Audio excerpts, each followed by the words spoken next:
Blackman. Well, hi, everyone, and good evening, and welcome indeed to the Matt Painter Show, the first show of this 2022-2023 Purdue basketball season. I am your host, Rob Blackman, and it is so nice to have you join us here on not only just this Monday night, but the fact that it is Halloween night. So those that are taking some time out of their trick-or-treating to spend an hour with us, we do thank you for that. The head coach of the Boilermakers, Matt Painter, will join me in just a second. No, the season hasn't started just yet, at least not on the court anyway. The Boilermakers will take to the court Wednesday with an exhibition matchup at Mackey Arena against Truman State. And then, of course, the regular season opener is a week from tomorrow night, next Tuesday night, when Purdue is at home against the University of Wisconsin-Milwaukee. That game also at Mackey Arena. So no games played yet on the court anyway for our Boilermakers, but we did still want to catch up with the head coach of Purdue basketball and Coach Painter and talk about what our fans should be looking forward to here in this upcoming basketball season. As always, if you'd like to join the coach tonight, we'd love to have you. Here's the phone number, 1-888-246-2678, 1-888-246-2678.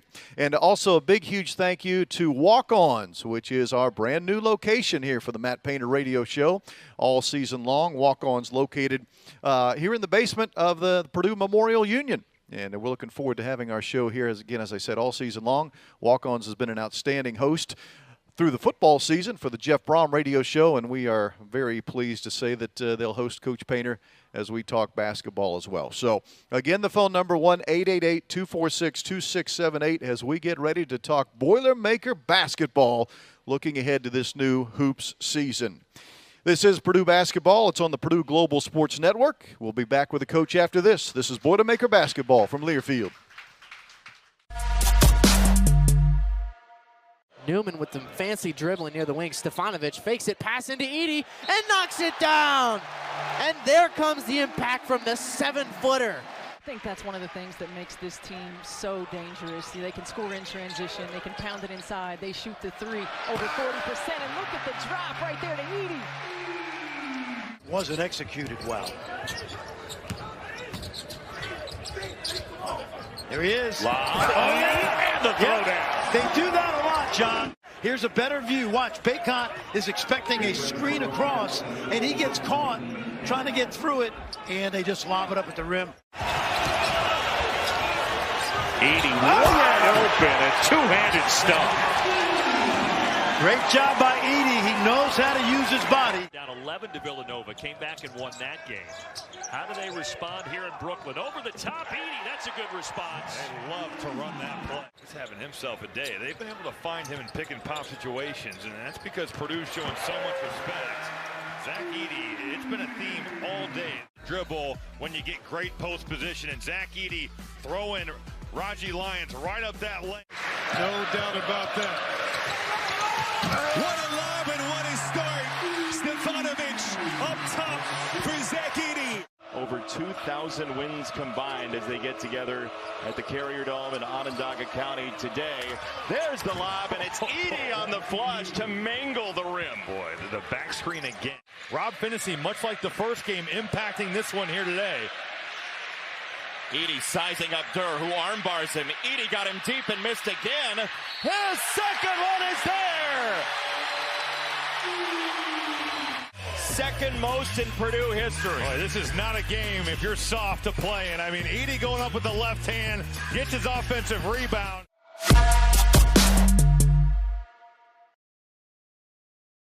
Welcome back to the Matt Painter Show, presented by GEMCO. We are live at Walk-Ons. It's our new home all season long as we talk Purdue basketball with the head coach of the Boilermakers.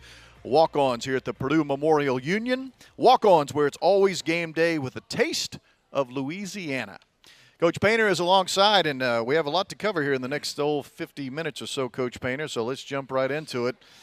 Last season, 29 wins, ranked number 1 in the country for a week. Made it all the way to the Sweet 16. Yet when you spoke at Big Ten Media Day just a couple of weeks ago, and I'm paraphrasing here, you talked about how you felt like that team, probably as a team, didn't quite reach its potential. Fair to say? And more importantly, how do you make that this year's team reach that ultimate potential? Yeah, and I kind of thought about some of the wins that we had, where those were close and could have went other way. Maryland at home and, 2 or 3, and you normally have that. You normally have that balance. But, when we've gotten to the NCAA tournament outside the last couple years and you get there and you have a better team than somebody else, it's like, you know, and that happens a lot, right? It's March Madness, but it's still, as a coach, like, you know, when you get to UConn in the Sweet 16 and you have to go against that firepower, you know, you don't walk away saying, man, we should have had that one. Right. Like, you know, sure, if you play at your highest level, maybe they don't, you know, you can be a team that, you know, upsets somebody. So, but when you get into the game that we got beat last year and the game, frankly, the year before, you know, you have a better team and you have to perform better at that time. I felt like we should have won our league. If you look at 3 or 4 of our losses, you know, that we had, I felt like our performance in the Big Ten tournament final, I thought we did a good job getting there. But then, you know, after you play as well as we did against Texas, especially offensively, then to be able to get to that next game, have a good week of practice, and then just, you know, turn the basketball over. And that really was our Achilles. You know, when we didn't turn the ball over, we were going to win the game. Yeah. You know, if you really go back and kind of look at the way you're wired, but it's still a, you know, big part of the, you know, the game, and you have to be able to rebound, you have to be able to take care of the basketball and win that possession battle. So yeah, that's frustrating. And, you know, as a coach, you got to have guys ready. You got to get there. I always talk about recruiting production. You know, you got to have guys where their production is over their talent. I just felt last year our talent was a little bit above our production. And give our staff credit. I thought our staff did a great job of putting together a team. You know, for to have a team like that and feel good about that and have no McDonald's All-Americans. Like a lot of times when you have teams like that, you're like, well, okay.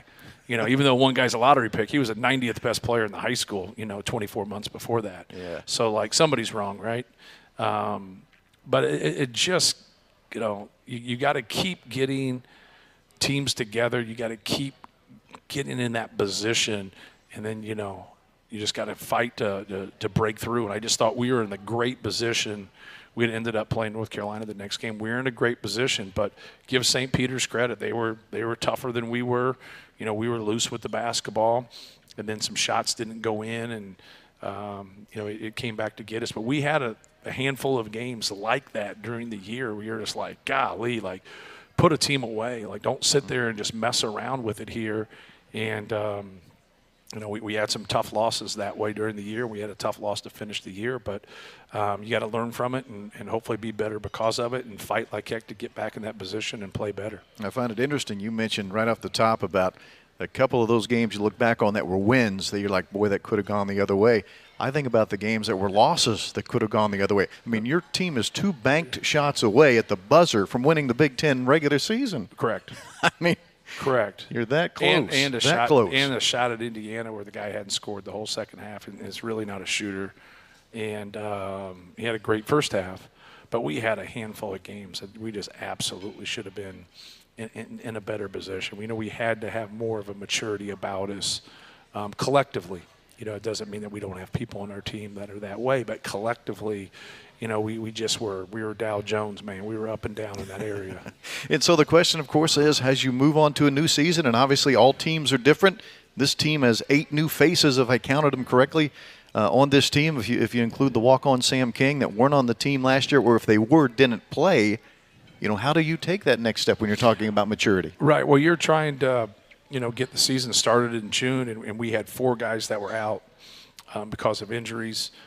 David Jenkins got there about halfway through. Zach missed a couple weeks because of Canadian national team responsibility. So we weren't able to do as much as that we wanted right away. But almost everybody, you know, got healthy to start, you know, when school started. So, you know, you just, you know, put Humpty Dumpty back together again, man. That's part of it. And you got to work on the pieces and the parts and then bring it into the whole. Like a lot of coaches just go to the whole.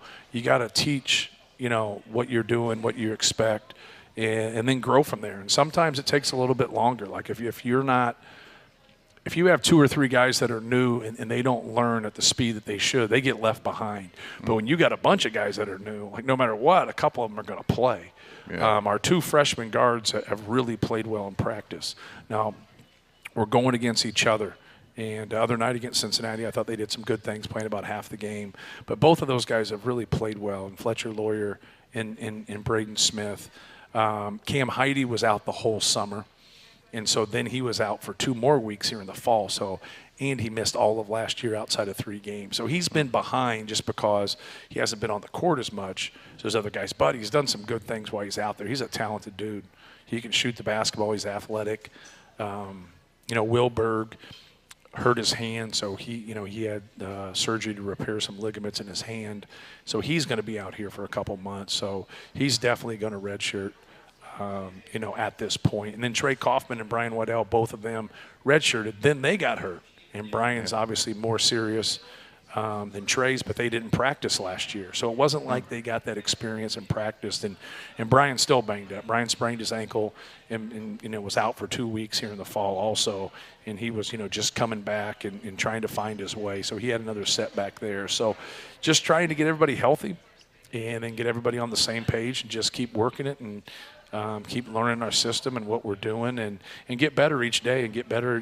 You have some inter-squad games. You learn from them. You got tape. You go get a secret scrimmage against Cincinnati. You learn from that. Now we got our exhibition game Wednesday against Truman State. So just, looking forward to just playing different people, to be honest with you. More with Coach Painter in a moment. The Coach Painter Show is brought to you, as always, by GEMCO. And, again, if you'd like to join the coach, call us at 1-888-246-2678. This is the Purdue Global Sports Network, and this is Boilermaker Basketball from Learfield.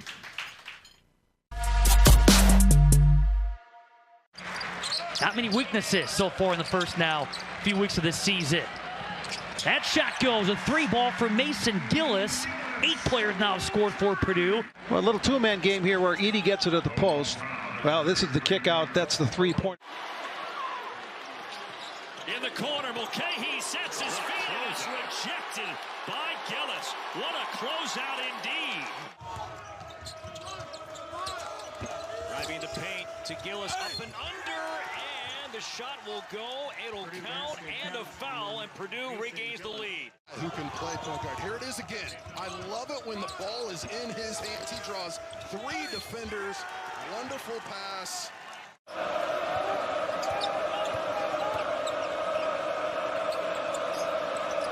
Eduardo Andre has it taken away. Gillis steps through, missed it. Guess who didn't miss it? Ivy strong to the rim, can't get it to go. Rebound, Gillis up and in. He's got a chance for a 3-point play. Really kept him in that Wisconsin game with a season-high 23 points. Over the top to Edey. Edey had it knocked free. Good job by Gillis to save the possession and find Sasha Stefanovic. Hustle, though. Edey smacked it right back at him. And then they take it away with Gillis. Ivy wants more points. Little hesitation. Surgical to the rim. That was a clothesline of a pass. And now Ivy and Edey playing a 2-man game. Mason Gillis, the flyby and the stop. Oh, Tyler Wall got left in his way. Up ahead, Gillis. Couple of guys fell for the shot fake. Boy, Mason Gillis beats every Indiana defender down the floor.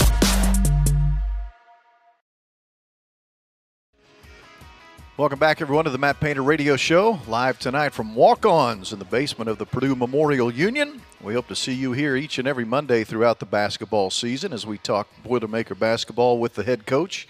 For the most part, pretty much every other Monday night we'll be here talking Boilermaker basketball. The schedule changes a little bit here and there, but for the most part, on Monday nights you'll catch us here from 6 to 7 talking Boilermaker basketball. Purdue Global is Purdue's accredited and affordable online solution for working adults. Persistence pays off at Purdue Global. Coach Painter, we were talking about some of the newcomers before we went to our last commercial break. I would like to talk about, and you briefly mentioned these guys, the 2 guys that will be new to the team this year in a playing role, but as you said, didn't get to participate last year because of injury, Trey Kaufman-Renn and Brian Waddell. What might they bring to the table this year? Yeah, like Brian Waddell gives us somebody as a wing, very long at 6'7", can guard a lot of different people. Before he got hurt last year, his movement, whether he was just, driving the basketball or moving away from the basketball was really good. And the way we run plays, you got to have guys that can move well without the basketball to try to manipulate the defense and get it behind things and get angles. And so we're excited about him. He is not there physically yet. He is not there from a playing standpoint. He was coming along, and we knew it was going to take some time coming off the ACL and the MCL, and then he sprained his ankle and he was out for 2 weeks. So that's really kind of set him back. Doing everything that he has to do from a rehab standpoint. Now he's got to rehab his ankle. And it was just really unfortunate. So that put him, a little bit further behind. So just trying to get him healthy. And Trey Kaufman-Wren has played well. He scored well the other night. He played about half the game, which most everybody did. But he can score. He can score down on that block. He's a good matchup, like him and Caleb together, how they kind of decide to go about that. But he's also very good matching up with a lot of different people because he can make an open shot, but he can also post up. He's got a big old body, and you can't have enough people that can score, and he can really score the basketball, and we think he's going to be a really good player right away for us. And that's the one thing about when you start off, like both of those guys decided to redshirt and they were healthy. Yeah. Then they got hurt. Right. And so that's what you feel terrible for both of them because. It's like, Cam Heide, really chose to go to prep school to get himself ready to be able to play right away. That's the whole. Yeah. So you you feel for him, and so then Cam only plays 3 games last year. Then he doesn't do anything this summer. And then he gets 2 weeks where he gets hurt, in a collision in practice. So, I feel for, these guys because they put in so much time and they want to do well. And then they have the setbacks with injuries, and obviously it's a part of the game, but you sure don't feel that way when it happens to you. You mentioned Trey Kaufman-Wren and his ability to score the ball and how you can't have enough of that. It looks from the stat sheet on Saturday against Cincinnati that he also rebounded quite well, and I'm assuming you can never have enough good rebounders. Yeah, no doubt. You could probably throw that line in with a lot of things, right? But no, he's a good player. He's got a good nose for the basketball. Very analytic about his approach, and so got to get him he has a million questions, and that's great. He wants to know, he wants to learn, and he's one of those guys. Just getting him to compete, getting him to lay it on the line, and because he knows what he's doing. He's very, very smart. Brian's very smart. All those guys I just mentioned, if you can have a great competitive spirit about you, and then you have a basketball intellect to go, that combination right there. When someone's good enough, it's pretty tough to beat. Coach Painter is our guest because it's the Matt Painter Radio Show, the first one of the season. If you'd like to talk with the coach tonight, you can dial us up at 1-888-246-2678. We'll be back in about 2 minutes to talk more with the coach here on the Purdue Global Sports Network. This is Boilermaker Basketball from Learfield. Another bounce pass, number 14. DeVault, but blocked by the Boilermakers. Ethan Morton now fighting into the lane. He's going to post up the shot, and that's 2, and he'll send him to the line. Take a look at this last play. The awareness from Brandon Newman coming in. Help side defense a little late, but he picks up for it with that athleticism, getting up, showing off the vertical. And then this is defensive 101. If no one stops you in transition. Edie inside, good look to Furst. Great pass. Great cut by Caleb Furst, cutting to the basket when the ball goes in the paint. Inside Edie. Feeds Furst. Chance for a three-point play from Caleb Furst, who had a quiet first half. You see it here. The ball goes in, double goes, go right to the rim, big fella. What a luxury to have another 6'10 guy playing your 4 position. I can finish around the rim, guard the guard up front, and just play as hard as he can. Here today. You know what he is? The rare freshman that Jay Wright trusted him to come. Ideal try. Roper will take a 3. And Williams with a strong two-handed rebound. Good defense by Sasha Stefanovic off the ball. He saw the post trap. Now they're running. Ethan Morton up and hanging on rims. That'll get him up here at Mackey. 3 games. Purdue off to the races. Morton getting out, running the floor. Really good pass by Isaiah Thompson. And boy, I haven't seen Ethan Morton do a whole lot of that, but Purdue absolutely needed it. Oh, really? once. Michigan State by 4, now 2. Furst on the back. Now watch Ethan Morton just sneak right up here. It's a little screen for the screener action. Eric Hunter over the top. Caleb Furst with the back.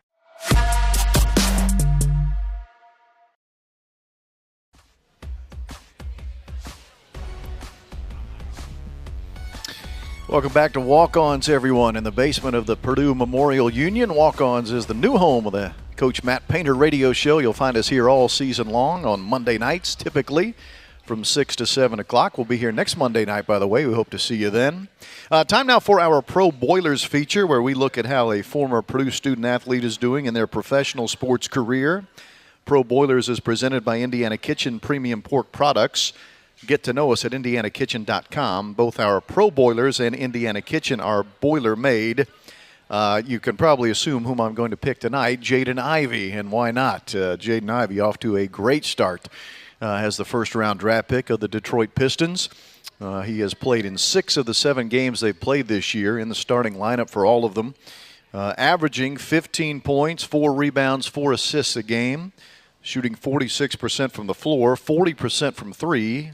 And last night in their win over Golden State, he had 15 points, 4 rebounds, 3 assists. So Jaden Ivey, Coach Painter, is off to a wonderful start in his professional career. Yeah, and obviously they have a very young team. And so, like, being able to, you know, kind of grow together. Obviously, Cade Cunningham was the #1 pick the previous year. Sadiq Bey is a great young player, you know, from Villanova. Isaiah Stewart is in his second year also. So they start, you know, a college team, really. Jalen Duren is a backup center. He's the youngest player in the NBA. He skipped a year of high school and played 1 year in college. So he should be a true freshman in college, and he's their 6th, 7th, 8th man. So they're really committing to their young guys, and that's, you know, it's great for him, you know, to learn. Dwayne Casey's is a very good coach and very defensive-minded, and I think that bodes well for Jaden and his development to really lock into their rules and what he wants on the defensive end. But it's hard. It's hard, man. I've watched probably 3 of his games. I went to the Pacer game, and I've watched 2 other games. And, you know, the play, especially when he gets open, you know, it's really hard to stop guys when things get open and they have space. And what really jumped out to me right away is they can't keep him in front of him either. You know, that's the first thing that jumped out to me was like, man, he goes by them guys in the NBA like he goes by college guys. And so now he's got to be able to finish at the rim better. He's got to be able to make this. I think his decision-making, he's got a 2-to-1 assist-turnover ratio, which is solid, you know. But I think that's the telltale. If you're getting by your man so much, now we got to, you know, be setting up our teammates for shots, but we also got to be finishing at the rim and getting some foul calls. You know, if he can get himself established, he'll get more of those calls. He lived on the ground against the Pacers. He probably fell down 10 times. And how fast he goes and how quick he is, you're going to have a little bit of that. But once he starts to finish and kind of learn the ins and the outs, you know, I think he's got a chance to put up some big-time numbers. We're live tonight at Walk-Ons in the Purdue Memorial Union. Walk-Ons where it's always game day with a taste of Louisiana.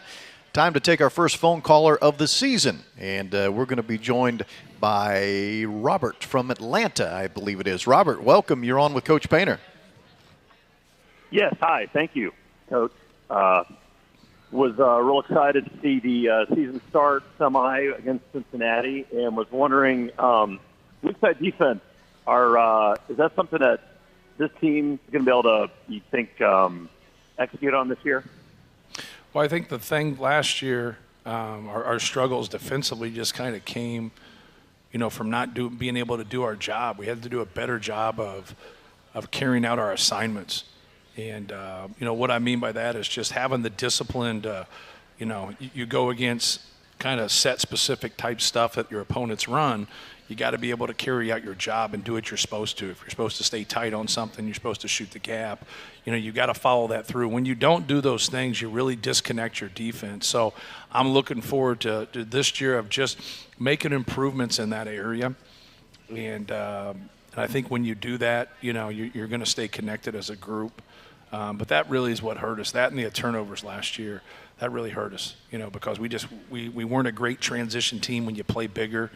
that's going to bother you, but you just can't put yourself in transition defense a lot. Just like in the half court, you can't put yourself in help a lot. You got to be ready to help. You just can't be constantly helping against good teams. You got to be able to guard people straight up and carry out your assignment. So I look at that. I think a lot of times as a fan, you don't always know what we're trying to do or trying to accomplish. And so you don't quite know the breakdowns. I think you see the obvious ones, but you don't always know like what a guy's supposed to do or not do at times. So it's hard to really kind of look at it and gauge it. But I think if we do those things, we'll give ourselves a much better chance. I would say, Coach, from a fan standpoint, this is just me speaking for myself, the turnovers last year were so frustrating because Purdue had, for most of the season, as you well know, either the number 1 or the number 2 adjusted offensive efficiency team in the country. Correct. So if you kept the ball in your possession, the odds were you're probably going to score because you're one of the best in the country at doing that. Yeah, we had, our decision-making wasn't as good as our shooting. That's what I really talked to this team about. If your decision-making, if you have guys that can shoot and you're a great decision-making team, the value of your team will go up because their skill level will now come out better, and you'll be more efficient because you're making better passes, you're making better decisions. So I think that's going to be, key for us. And, in the last 5 years, we've been in the top 4 of offensive efficiency in the country. That's out of 362 teams. 3 out of the past 5 years. And so that's a pretty good stat when the only common denominator is Carson Edwards in that year. When he was with Vince and PJ and Dakota and Isaac, and then the next year all the guys that came off the bench started with him. Now obviously 2 years after that, we have another team that's right back in there. So we have 3 totally different starting fives. We played 3 totally different ways, but yet we're being efficient. So we just got to stay with it. We just got to keep working it. And I think the guy that asked the question before is a really good question because last year at times our defense, we couldn't get on the same page, and it wasn't like what we were doing was complex. We just couldn't. And we have to do a better job of concentrating. We have to do a better job of just sticking together and following game plans. GEMCO Constructors is supporting your Boilermakers as the presenting sponsor of the Matt Painter Show. They are a proud partner of Purdue Athletics. GEMCO Constructors says boiler up.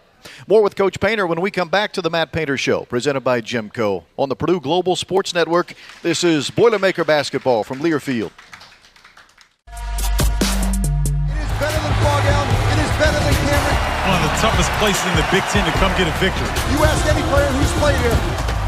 Mackey is the loudest gym I've ever been in. Really? It's ridiculous. Like, you can't hear anything. Mackey Arena, it's literally the loudest place I've ever been in my life. Yeah, I'll take that to the grave. Mackey Arena is the hardest place to play. What can you say about this environment? The intro alone got me off my seat. This place could absolutely blow its top. This is the one venue where they have to have more of a read and react offense. This atmosphere is as good as there is in America. Maybe the best I've ever been in, rivals anything I've ever seen. And the paint crew on both sides enjoy what should be the best atmosphere you will see. Our Boilermakers have always been what unite us. To this hallowed field, we return each fall to be a part of something special. We've seen legends born and moments etched in time. Wide open! Touchdown Purdue! Seth Morales! Holy Toledo! Thomas steps away, Coleman fumble! They've got it! Beasley rushes free for the Purdue touchdown! It's pandemonium, Coach! Open year! Hope we have a whole lot more of these. It's a great win for Purdue. For nearly a century, Ross-Ade Stadium has been the home of Purdue football. As we forge ahead, we have a rare opportunity to fortify the legacy of future generations of faithful Boilermakers. Together, we will guarantee the passion you have for the old gold and black will endure for years to come. Let the carnage and the chaos continue. How about the Boilers? Boiler up, friends. The time is now.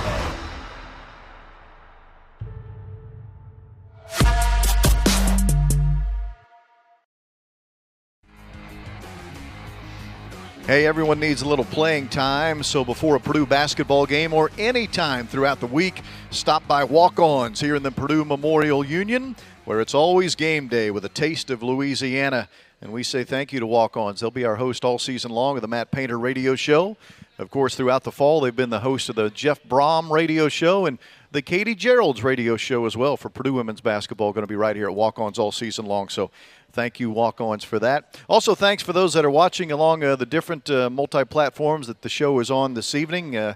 Certainly along the radio. That's kind of cool. Old-fashioned way to do it, but you can watch the show on YouTube or Twitter Live or Facebook Live as well. So thanks for the folks that go through the effort, again, on Halloween night to check out Coach Painter and talk some Purdue basketball with us tonight. Coach, the one guy I haven't really spoken at length about yet as far as the newcomers go is truly the old man of the group, David Jenkins Jr. I was looking up his bio earlier today. He graduated high school in 2016, and that's a long time ago. But thanks to COVID, he gets one extra year of college basketball. And what will David bring to the table, you think, this year? Well, just that experience. We need, he's a guy that competes and plays hard, and, he can really score. Obviously, he scored 1,800 points. He's made over 300 threes. And so just trying to encourage him to really look for a shot and be aggressive. And, we needed a point guard. He's more of a combo.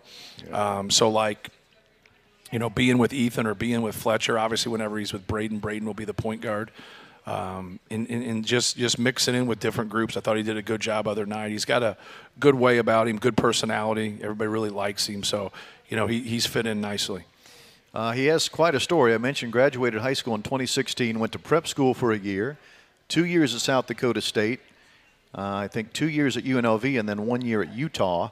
Obviously here at Purdue, what did you see when you were looking? Obviously you're always looking for guys that can help your program, but as far as a grad student or a fifth-year transfer, what was that you saw in David Jenkins that you're like, yeah, we think he'd be a good fit here? Just successful. He was successful at his first school, and he followed his coach when his coach left South Dakota State and went to UNLV, and then had success at UNLV, and his coach left again. So, his movement has been, his coach, and then he didn't follow his coach the last time. He went to Utah. And, just someone that can score the basketball and play, multiple positions, play two positions there, and be able to defend both positions. I think that's going to be a true tell for our team, who can match up with who against certain opponents. All right, so let's talk about the veterans. We've spent the vast majority of this show talking about all the new faces, and there are plenty of them. But let's cut right to the chase. I think if Purdue is going to have some success this year, it might just start with that big fella in the middle, Zach Edey. Yeah. He's preseason All-American pretty much anywhere you can find a preseason All-American team this year. Zach last year, 14.7 rebounds a game. What can he do to take it to even another level? Just, really just play more. Obviously last year with him and Travion, and we experimented a little bit with them in the summer. Playing together, and it wasn't going to work, but it also would have taken away from other people.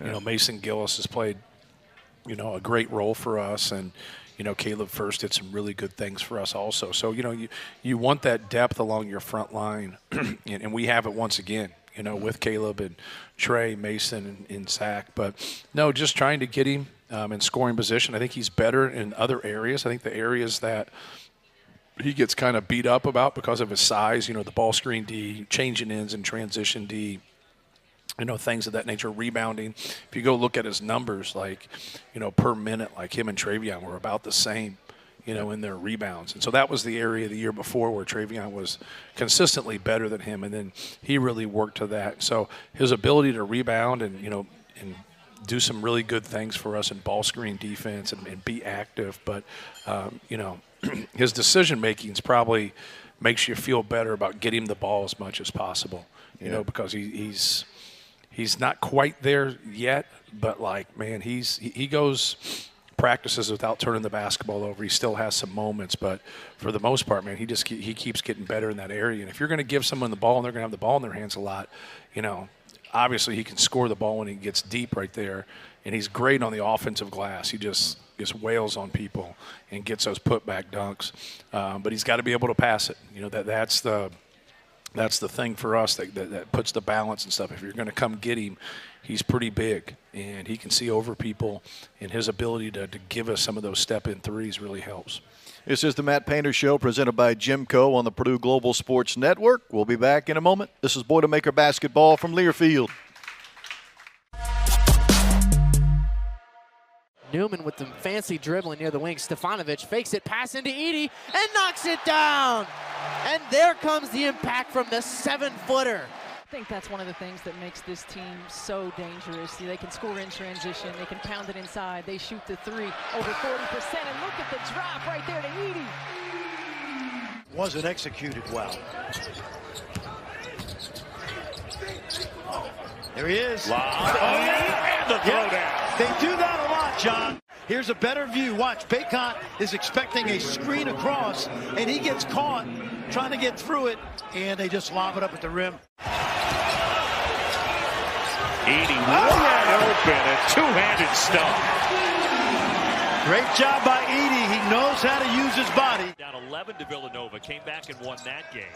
How do they respond here in Brooklyn? Over the top, Edey, that's a good response. They love to run that play. He's having himself a day. They've been able to find him in pick and pop situations, and that's because Purdue's showing so much respect. Zach Edey, it's been a theme all day. Dribble when you get great post position, and Zach Edey throwing Raji Lyons right up that lane. No doubt about that. What a lob and what a start. Stefanovic up top for Zach Edey. Over 2,000 wins combined as they get together at the Carrier Dome in Onondaga County today. There's the lob, and it's Edey on the flush to mangle the rim. Boy, the back screen again. Rob Finney, much like the first game, impacting this one here today. Edey sizing up Durr, who arm bars him. Edey got him deep and missed again. His second one is there! Second most in Purdue history. Boy, this is not a game if you're soft to play. And I mean, Edey going up with the left hand, gets his offensive rebound.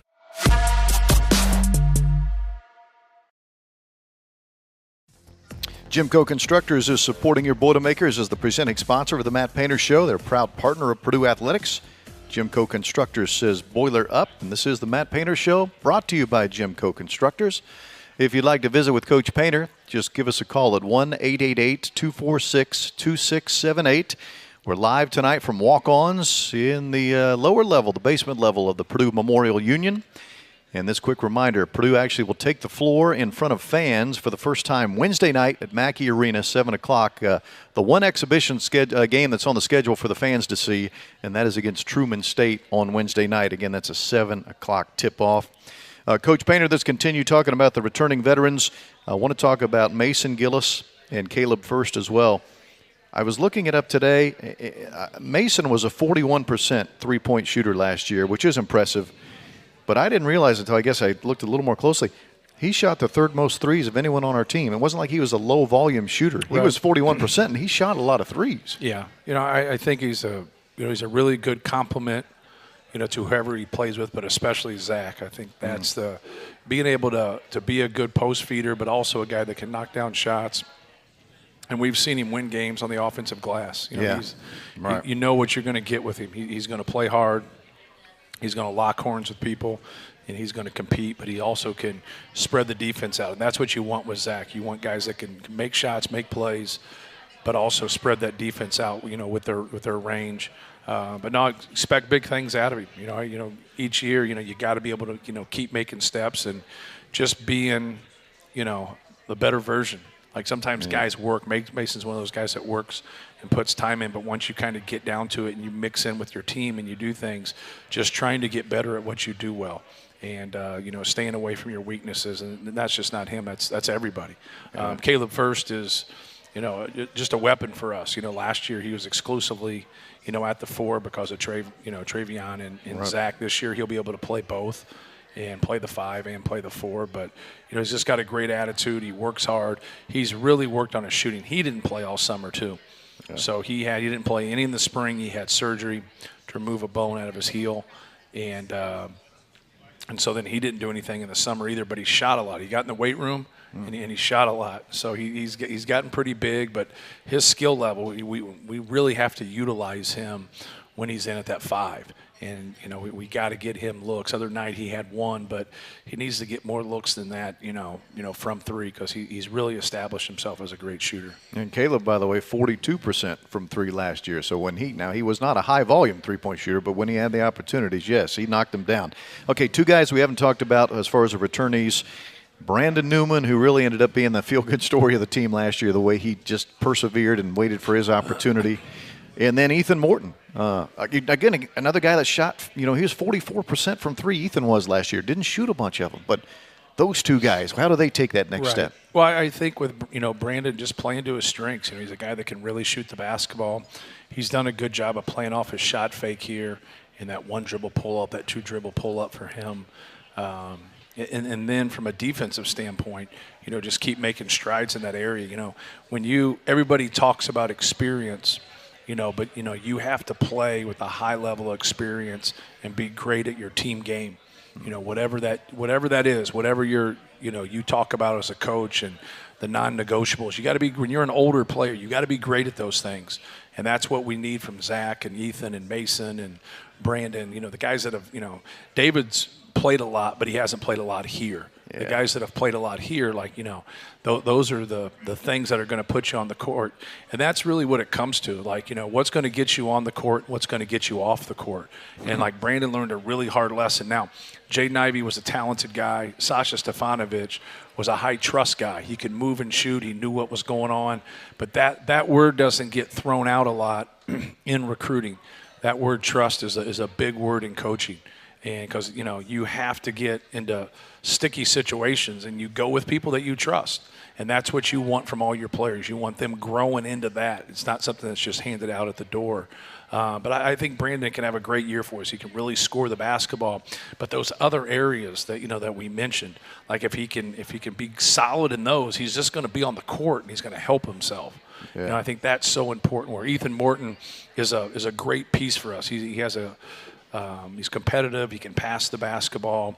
He became a guy defensively that he's kind of grown into that to where he's our best perimeter defender. And, you know, hopefully he can be a shutdown guy and guard different people. I say hopefully because sometimes the matchups aren't perfect. Like sometimes you get a guy like him who's 6'6", and you get a 5'8", you know, point guard that's fast. And that's not ideally his matchup, even though he can guard some point guards, you know, but guarding bigger 2-3s, you know, he's done a really good job there. But we just don't need it from Ethan. But Ethan's really the one that's, you know, he's waited, right? And it's been hard. A lot of times in college basketball, guys don't wait. You know, they keep their bags packed and they roll when it doesn't work for them. He had a tough freshman year. He was sick. You know, we had a pretty good team. Next year, obviously, we had a really good team. Kind of found his way and did a good job, you know, playing a role. But it's still not what you want. You know, you didn't come here to play 10 to 15 minutes. You came here to play more than that. And now he will have more of an opportunity this year. And he's really worked hard. He's done a lot of really good things. Kind of a glue guy for us. And, you know, just expecting big things from him, just like the rest of the guys that have been here. It is the Matt Painter Radio Show, our first of the season. It's brought to you by GEMCO, and you're listening to it on the Purdue Global Sports Network. This is Boilermaker Basketball from Learfield. Not many weaknesses so far in the first few weeks of this season. That shot goes, a 3-ball for Mason Gillis. 8 players now have scored for Purdue. Well, a little two-man game here where Edey gets it at the post. Well, this is the kick out. That's the 3-point. In the corner, Mulcahy sets his feet and it's rejected by Gillis. What a closeout indeed. Driving the paint to Gillis, up and under, and the shot will go. It'll count and a foul, and Purdue regains the lead. Who can play point guard? Here it is again. I love it when the ball is in his hands. He draws 3 defenders. Wonderful pass.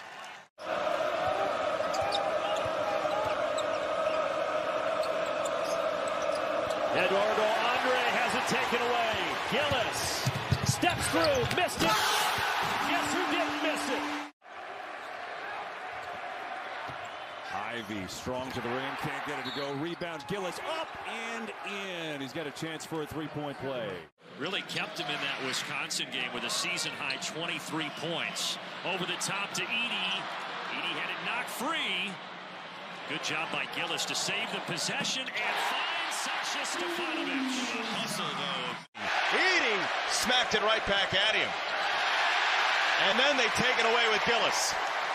Ivy wants more points. Little hesitation. Surgical to the rim. That was a clothesline of a pass.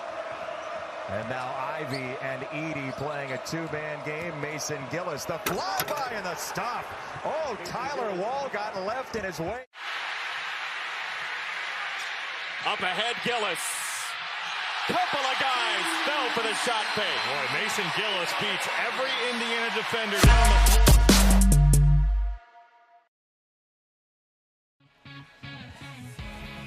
Back at walk-ons in the Purdue Memorial Union, everyone needs a little playing time. So before a Purdue basketball game or any time throughout the week, stop by walk-ons here in the Purdue Memorial Union, where it's always game day with a taste of Louisiana. Rob Blackman here with Purdue head coach Matt Painter. It is the Matt Painter Radio Show, our first of the season. Coach Painter, I think I know the answer to this. I'm going to ask anyway. You've already mentioned that it looks like Will Berg, because of a hand injury, is going to redshirt this season. Any other decisions made in redshirting with the freshmen, or do we wait until after that exhibition game? I always wait until after the exhibition game just to kind of see where everything is, and then have conversations if need be. Wednesday night is that exhibition game, fans, 7 o'clock. One more quick question here before we take a break, Coach. You look at that pre-conference schedule, and I'm talking specifically about the Phil Knight Legacy Tournament over the Thanksgiving weekend. And look, I understand it's one game at a time, but Gonzaga is ranked 2nd in the country. Duke's ranked 7th. You're going to play a very good West Virginia team. We know that. You could possibly play Gonzaga and or Duke. Your pre-conference schedule has a few heavy hitters in there. Mm-hmm. You're going to be tested early. I think that's what I'm getting at. And we're worried about Milwaukee. Right. So I know. That's why I said one game at a time. See, you try to get out in front of us. But no, I think that's kind of been, kind of our mantra in terms of just worried about that game, because that's what, that's how you mess up your resume, is when you get beat by teams when you're looking ahead for, the Gavitt games or the Big Ten ACC or, whatever it might be, PK 85. Just focus on that game in front of you and try to keep getting better. But, there's no doubt that tournament to go along with playing Marquette, the Gavitt games, playing Florida State again.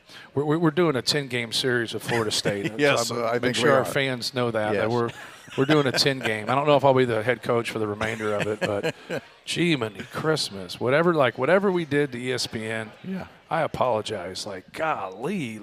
And then we go to the PK 85, and then we got to fly back from there and then go to Florida. Go right to Tallahassee, right. Yeah, so, but he's Leonard Hamilton's done a fabulous job. I don't think people realize, what a great job he's done. And that really what I said there is just a backhanded compliment to the program that he has and how difficult they are. Even though we had our way with them last year, they've had their way with us a couple times. Yep. And the way they switch and how athletic they are, they're tough to go against, and then have to go against Hugs. That's going to be extremely difficult. And then yet to beat Shaka Smart at all of his stops. And his teams are always well coached and prepared. So we got and then Davidson, right. Davidson's always, I know, Coach McKillop stepped down, but, they always have a really good team and a tough team to go against. So we have a really good schedule this year that hopefully, prepares us for Big Ten play. Our final segment of the Coach Painter Radio Show, presented by GEMCO, when we come back on the Purdue Global Sports Network. This is Boilermaker basketball from Learfield. Another bounce pass, number 14, DeVault, but blocked by the Boilermakers. Ethan Morton now fighting into the lane. He's going to post up the shot, and that's 2, and he'll send it to the line. Take a look at this last play. The awareness from Brandon Newman coming in. Help side defense a little late, but he picks up through with that athleticism, getting up, showing off the vertical. And then this is defensive 101. If no one stops you in transition. Edey inside, good look to Furst. Great pass, great cut by Caleb Furst cutting to the basket when the ball goes in the paint. Inside Edey. Feeds Furst. Chance for a three-point play from Caleb Furst, who had a quiet first half. You see it here, the ball goes in, double goes, go right to the rim, big fella. What a luxury to have another 6'10" guy playing your forward position. I can finish around the rim, guard the guard up front, and just play as hard as he can. Here today. You know what he is? The rare freshman that Jay Wright trusted him to dunk. Ideal try. Roper will take a three. And Williams with a strong two-handed rebound. Good defense by Sasha Stefanovic off the ball. He saw the post trap. Now they're running. Ethan Morton all up and hanging on rims. That'll get him up here at Mackey. 3 games. Purdue off to the races. Morton getting out, running the floor. Really good pass by Isaiah Thompson. And boy, I haven't seen Ethan Morton do a whole lot of that, but Purdue absolutely needed it. Oh, really? Once. Michigan State by 4, now 2. Furst on the back. Now watch Ethan Morton just sneak right up here. It's a little screen for the screener action. Eric Hunter over the top. Caleb Furst with the back.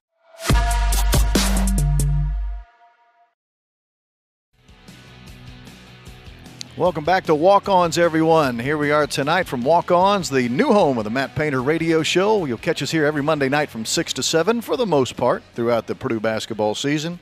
I'm Rob Blackman, and the final segment of the show is normally the special nugget part of the show. Those that are live in the studio audience, they always seem to look forward to this. Why, I'm not sure.